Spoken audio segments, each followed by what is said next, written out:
जय Jagannath Anil GK point को आपण मानक बहुत बहुत स्वागत। तो फ्रेंड जो मैंने चैनल को प्रथम थर पर विजिट करुँच चैनल को लाइक करूँ और सब्सक्राइब करने को जमार भूलुनी। तो आज आम टॉप 20 सिलेक्टेड क्वेश्चन उपर डिस्कसन करने को जाऊे जोटा कि ऑर्गेनाइजेशन एवं तार हेडक्वार्टर उपर आलोचना करने को जाऊे। तो यहीटा प्रत्येक कॉम्पिटिटिव एग्जाम बहुत ही गुरुत्वपूर्ण वीडियो हो पारे कहीं यही वीडियो माध्यम आपण मैंने 1 ରୁ 2 मार्क प्रतिटी एग्जाम देखा पाइबे। ठीक अच्छे। तो आज मोटिवेशन थॉट है कि आपणकर उपहास को न डरी निजर लक्ष्य बदलैवा उचित नुहे कहीं लक्ष्य हासिल पर उपहास करुवा बालांक राय बदली जाए। ठीक अच्छे। तो आशा करुच्ची यही मोटिवेशन थॉटी आपन को किसी मोटिवेट करिथिबो। तो चलतु आज प्रथम प्रश्न आलोचना करवा। The permanent headquarters of SAARC is located in. तो सार्क रो हेडक्वार्टर केउठारे अवस्थित। आपणक सामने 4टी ऑप्शन अच्छी काठमांडू ना न्यू दिल्ली ना कराची ना मुंबई। तो फ्रेंड यार सठिक उत्तर होची आपणकर ऑप्शन नंबर ए जोटा कि काठमांडू। ठीक अच्छे। काठमांडू रे अवस्थित। जदि यार फॉर्मेशन कथा जदि आमे कहूचे तो 8 डिसेम्बर 1985 मसीह यह एस्टाब्लीश होता। ठीक अच्छे। परवर्ती प्रश्न the international cricket council ICC headquarters is located in which country. Australia रे अवस्थित ना दुबई ना इंग्लैंड ना इंडिया। तो फ्रेंड इंटरनेशनल क्रिकेट काउंसिल रो हेडक्वार्टर होची आपनकर ऑप्शन नंबर बी जोटा कि दुबई रे अवस्थित UAE दुबई। ठीक अच्छे। जदि यार फॉर्मेशन कथा जदि आमे कहूचे ना 15 जून 1909 मसीह यार फॉर्मेशन होता। जदि यार चेयरमैन कथा वर्तमान किए अछंती ना जयेश साहा। ठीक अच्छे। जयेश साहा वर्तमान ICC रो चेयरमैन अछंती। परवर्ती प्रश्न the headquarter of International Monetary Fund is located in. International Monetary Fund रो हेडक्वार्टर केउठारे अवस्थित। न्यूयॉर्क रे अवस्थित ना न्यू दिल्ली रे अवस्थित ना वाशिंगटन DC रे अवस्थित ना जेनेवा रे अवस्थित। तो यार सठिक उत्तर होची ऑप्शन नंबर सी जोटा कि वाशिंगटन DC। यार जदि आम फॉर्मेशन कथा जदि कहूचे 1 जुलाई 1994 यह फॉर्मेशन होता। आउ जदि यार MD मैनेजिंग डायरेक्टर होती क्रिस्टालिना जियोग्रेवी ये होती वर्तमान यार MD। ठीक अच्छे। परवर्ती प्रश्न the headquarter of NATO is located in. तो बहुत ही इंपोर्टेंट क्वेश्चन नाटो रो हेडक्वार्टर केउठारे अवस्थित। ऑप्शन ए लंडन ना ऑप्शन बी पेरिस ना ऑप्शन सी ब्रुसेल ना ऑप्शन डी पाकिस्तान। तो फ्रेंड यार सठिक उत्तर होची आपनकर ऑप्शन सी ब्रुसेल जोटा कि आपनकर बेल्जियम रे अवस्थित। ठीक अच्छे। जदि यार फॉर्मेशन कथा जदि आमे कहूचे 4 अप्रैल 1949 मसीह ये फॉर्मेशन होता। ठीक अच्छे। परवर्ती प्रश्न the headquarter of UNESCO is located at. UNESCO headquarter केउठारे अवस्थित। ठीक अच्छे। न्यूयॉर्क रे ना जेनेवा ना पेरिस ना वाशिंगटन DC। तो फ्रेंड यार सठिक उत्तर होची Paris option number C Paris France. ठीक अच्छे। फ्रांस। यार फॉर्मेशन कथा जदि आमे कहूचे तो 16 नवेम्बर 1945। ठीक अच्छे यह फॉर्मेशन होता। परवर्ती प्रश्न where is the headquarter of फांसी इज लोकेटेड। ठीक अच्छे। फांसी रो हेडक्वार्टर केउठारे अवस्थित। गांधीनगर रे अवस्थित ना मुंबई रे अवस्थित ना न्यू दिल्ली रे अवस्थित ना चेन्नई रे अवस्थित। तो यार सठिक उत्तर होची आपनकर ऑप्शन नंबर सी जोटा कि न्यू दिल्ली रे अवस्थित। ठीक अच्छे। परवर्ती प्रश्न the headquarter of United nation is located इन। जाति संघर हेडक्वार्टर केउठारे अवस्थित। Lucknow New York new Delhi Washington DC। तो फ्रेंड यार सठिक उत्तर होची आपनकर ऑप्शन नंबर बी जोटा कि न्यूयॉर्क रे अवस्थित। Option number B. ठीक अच्छे। जदि यार फॉर्मेशन कथा जदि आमे कहूचे तो 24 अक्टोबर 1945 यह फॉर्मेशन होता। ठीक अच्छे। परवर्ती प्रश्न the headquarter of World Intellectual Property Organization WIPO। तो बहुत ही important question is located in London रे अवस्थित ना जेनेभा रे अवस्थित ना प्यारिस रे अवस्थित ना बेजिंग रे अवस्थित यार सठिक उत्तर होची आपणकर ऑप्शन नंबर बी जोटा कि जेनेभा रे अवस्थित। जदि यार फॉर्मेशन जदि आम कथा कहूचे तो 14 जुलाई ठीक अच्छे 14 जुलाई 1967 1967 ठीक अच्छे। परवर्ती प्रश्न where is the headquarters of the Botanical Survey of India located Botanical Survey रो हेडक्वार्टर केउठारे अवस्थित दिल्ली रे ना मुंबई रे ना कलकत्ता रे ना चेन्नई रे।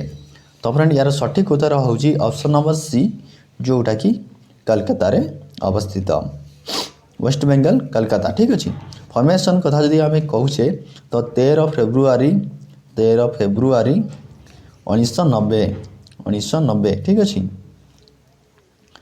परवर्ती प्रश्न 10 नंबर प्रश्न को आज आलोचना करूचे international Olympic committee headquarter in which of the following place जो इंटरनेशनल ओलंपिक कमिटी तार हेडक्वार्टर केउठारे अवस्थित टोकियो ना लुसन ना लंडन ना दिल्ली। तो फ्रेंड यार सठिक उत्तर होची लुजेन जोटा कि स्विट्जरलैंड ठीक अच्छे लुजेन सहर जोटा कि स्विट्जरलैंड रे अवस्थित।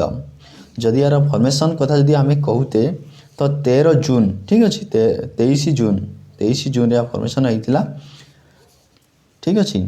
परवर्ती प्रश्न 11 नंबर प्रश्न where is the headquarters of United nation security council located ठीक अच्छे यूएनएससी रो हेडक्वार्टर केउठारे अवस्थित न्यूयॉर्क रे अवस्थित ना भेनिया रे अवस्थित ना प्यारिस रे अवस्थित ना जेनेभा रे अवस्थित। 11 नंबर क्वेश्चन तो ये होची आपनकर ऑप्शन नंबर ए जोटा कि न्यूयॉर्क रे अवस्थित। जदि आम यार फॉर्मेशन कथा जदि कहूचे तो 24 अक्टोबर 1945 मसीह रे यह फॉर्मेशन होइथिला। परवर्ती प्रश्न the national bank of agriculture and rural development NABARD has its headquarter in which city. तो नाबार्ड रो हेडक्वार्टर केउठारे अवस्थित मुंबई रे अवस्थित ना न्यू दिल्ली रे अवस्थित ना हैदराबाद रे अवस्थित ना बेंगलुरु रे अवस्थित। तो फ्रेंड यार सठिक उत्तर होची आपनकर ऑप्शन नंबर ए जोटा कि मुंबई रे अवस्थित मुंबई महाराष्ट्र ठीक अच्छे। फॉर्मेशन कथा जदि आम कहूचे तो 12 जुलाई 1982 मसीह रे यह फॉर्मेशन होइतिला है ठीक अच्छे। परवर्ती प्रश्न 13 नंबर क्वेश्चन आज आलोचना करने को जाऊे where is the headquarters of United Nation International Children Emergency Fund UNICEF is located. तो यहाँ बहुत ही इंपोर्टेंट क्वेश्चन बहुत ही एग्जाम भी यहाँ बारंबार पचारि जाए। तो यूनिसेफ रो हेडक्वार्टर केउठारे अवस्थित न्यूयॉर्क रे अवस्थित ना भेनिया रे अवस्थित ना ग्लांड रे अवस्थित ना जेनेभा रे अवस्थित। तो फ्रेंड यार सठिक उत्तर होची आपनकर ऑप्शन नंबर ए जोटा कि न्यूयॉर्क रे अवस्थित। जदि यार फॉर्मेशन कथा जदि आम कहूचे तो 11 डिसेम्बर 1946 मसीह रे यह फॉर्मेशन होइथिला ठीक अच्छे। परवर्ती प्रश्न where is the headquarters of Commonwealth Nation located. Commonwealth रो आपनकर हेडक्वार्टर केउठारे अवस्थित लंडन रे अवस्थित ना कराची रे अवस्थित ना न्यू दिल्ली रे अवस्थित ना नाइरोबी रे अवस्थित। तो फ्रेंड यार सठिक उत्तर होची आपनकर ऑप्शन नंबर ए जोटा कि लंडन रे अवस्थित ठीक अच्छे। परवर्ती प्रश्न where is the headquarters of international criminal court located ICC जोटा कि इंटरनेशनल क्रिमिनल कोर्ट। तो तार हेडक्वार्टर केउठारे अवस्थित आपन सामने 4टी ऑप्शन अच्छी भेनिया रे अवस्थित ना हग रे अवस्थित ना न्यूयॉर्क रे अवस्थित ना जेनेभा रे अवस्थित। तो फ्रेंड यार सठिक उत्तर होची आपनकर ऑप्शन नंबर बी जोटा कि हग ऑप्शन नंबर सी हग कोटे ना यहाँ हूँ आप नेदरलैंड ठीक अच्छे नेदरलैंड कंट्री ठीक अच्छे। 16 नंबर क्वेश्चन को आलोचना करुचे where is the headquarter of world meteorological organization WMO located meteorological organization जो माने पाणीपाग ठीक अच्छे तो तार हेडक्वार्टर केउठारे अवस्थित आपण सामने चारोटी ऑप्शन अच्छी वाशिंगटन DC रे अवस्थित ना प्यारिस रे अवस्थित ना न्यूयॉर्क रे अवस्थित ना जेनेवा रे अवस्थित तो फ्रेंड यार सठिक उत्तर होउची ऑप्शन नंबर सी जोटा कि जेनेवा जेनेवा स्विट्जरलैंड ठीक अच्छे स्विट्जरलैंड रे अवस्थित जदि यार फॉर्मेशन कथा जदि आमे कहूचे तो या 1950 मसीह रे फॉर्मेशन हेइथिला ठीक अच्छे परवर्ती प्रश्न where is the headquarters of World Food Programme located World Food Programme रो हेडक्वार्टर केउठारे अवस्थित न्यूयॉर्क ना प्यारिस ना रोम ना जेनेवा तो फ्रेंड यार सठिक उत्तर होउची रोम ऑप्शन नंबर सी ठीक अच्छे जदि यार रोम एटा कोडे ना इटली ठीक अच्छे जदि आम यार जदि फॉर्मेशन कथा जदि आम कहूचे तो 19 डिसेम्बर 1961 मसीह यह फॉर्मेशन होता ठीक अच्छे परवर्ती प्रश्न where is the headquarter of United nation population fund located UNFPA जोटा कि यूनाइटेड नेशन पॉपुलेशन फंड तो तार हेडक्वार्टर केउठारे अवस्थित स्टॉकहोम ना प्यारिस ना न्यूयॉर्क ना जेनेवा तो फ्रेंड यार सठिक उत्तर होउची आपनकर ऑप्शन नंबर सी जोटा कि न्यूयॉर्क ऑप्शन नंबर सी जदि यार फॉर्मेशन कथा जदि आम कहूचे तो 1969 मसीह यह फॉर्मेशन होता ठीक अच्छे आज 19 नंबर क्वेश्चन को जाऊे the headquarter of World Economic Forum WEF is located in which country तो WEF रो हेडक्वार्टर केउठारे अवस्थित इंग्लैंड रे अवस्थित ना स्विट्जरलैंड रे अवस्थित ना इंडिया रे अवस्थित ना चाइना रे अवस्थित तो फ्रेंड यार सठिक उत्तर होउची आपनकर ऑप्शन नंबर बी जोटा कि स्विट्जरलैंड रे अवस्थित जदि यार आम फॉर्मेशन कथा जदि आम कहूचे तो 24 जनवरी